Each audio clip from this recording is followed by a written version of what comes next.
Oh, tell them about time we were in Buffalo. I think we had a bunch of iron ore to go to the steel mill in Buffalo, and in New York State at that particular time, you could drink at 18. And I was 18. I was actually going on 19. And I remember one night we were out drinking, and we were in an area that was colored and white. They would mix together, and at night, at that time, you still had a colored man still a rough time. But anyway, we were drinking, and we had a few more than we should have, I suppose. So we decided to go back to the ship, and there was three of us. Tommy Larson and myself, and who was the other guy? Elmer. I can't remember what his last name was. Elmer. So we were walking on these railroad tracks to get back to the boat. Mm-hmm. And we were walking along, we're talking, we're chatting away, and all of a sudden Tommy says, where is he? Where's who? Where's the guy that was with us? I don't know. He was here a minute ago. So we looked back, and he was about 100 yards behind us. He was laying down. He had just fell over. So we went back and we got him. How old was he? We were all young, in their 20s and 18s and 20s. And so we take him to the ship. And I remember later that night, I had been in bed, and I got up to go to the bathroom, and I heard this noise, and I went out and looked, and here was a guy. He was on top of a pile of, I don't know if it was iron ore or what it was, but he was at the top of this big pile. He was wondering where he was. He couldn't figure out how to get back on the ship. So he finally got back, I guess. And I remember we had we got to get on the ship. We had a big long ladder we had to climb to get on the ship. But that was fun. But then I worked in the galley. And that was fun. I enjoyed sailing on the lakes. We were making good money at that time. We've been making $114 every 2 weeks.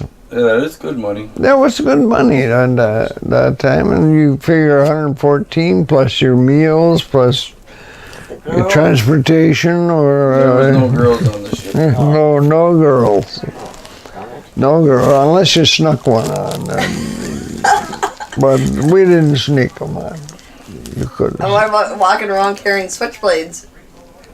Oh yeah, always. We had a guy on the ship, and he was an ex-Marine, and he would show us when we went into town.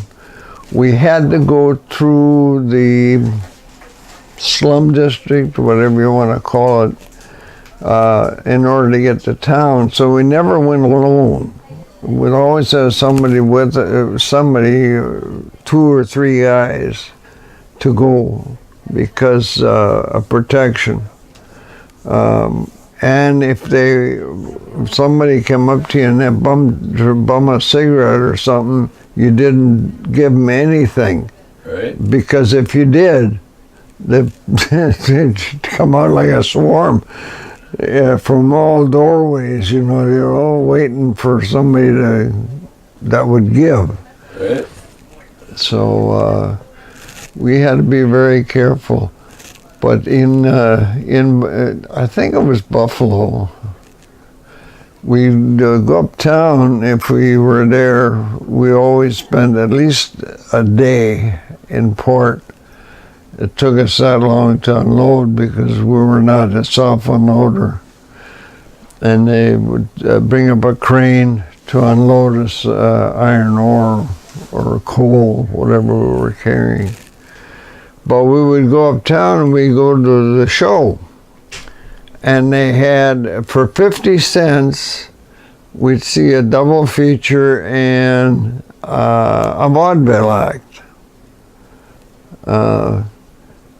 And they were very good. They'd have live actors? Oh, they had live actors. I saw Jerry Colonna one time. He was the headliner at a movie we went to. Saw him one time. So when did they do the show? Like before the movies or in between the two movies? In between. In between, they'd have a movie and then they'd have a vaudeville act. And it was burlesque. Ooh. So, yeah, you had girls dancing, and there was always at least one girl in the line that would lose her bra, or a strap would break, and then she'd run off the stage and irritation. And then you had your comics, and that would come out and do their routines, and they were very good. It was fun doing that. But I remember one time, that's how I became a night cook. We had a night cook on there, and he did not like colored people. He hated them. And we were in this one tavern, and he was picking on this one colored guy, and he just picked on him for about an hour or so. And finally the guy just got mad, and he beat the living daylights out of the guy. So that when we went back to the ship, he never came back. And so then they asked me if I wanted to take over as a night cook. Well, it wasn't really cook. It didn't have to do anything, but you could at least do a little bit, fry a steak or something for the old man if he was on duty for a long time and he wanted a lunch. You could fix a lunch for him. Put out the night lunch and peel potatoes for the next day and scrub the deck. So just a glorified porter, that's all. Sounds like a good job. Yeah, it was a good job.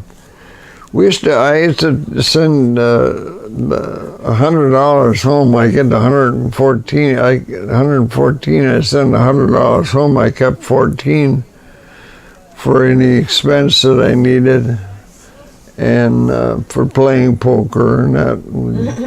But I kept track of my poker winnings and losings, and there were nights when I would leave the game $20, $30 ahead, and at the end of the season, I was $1.75 ahead for all that time.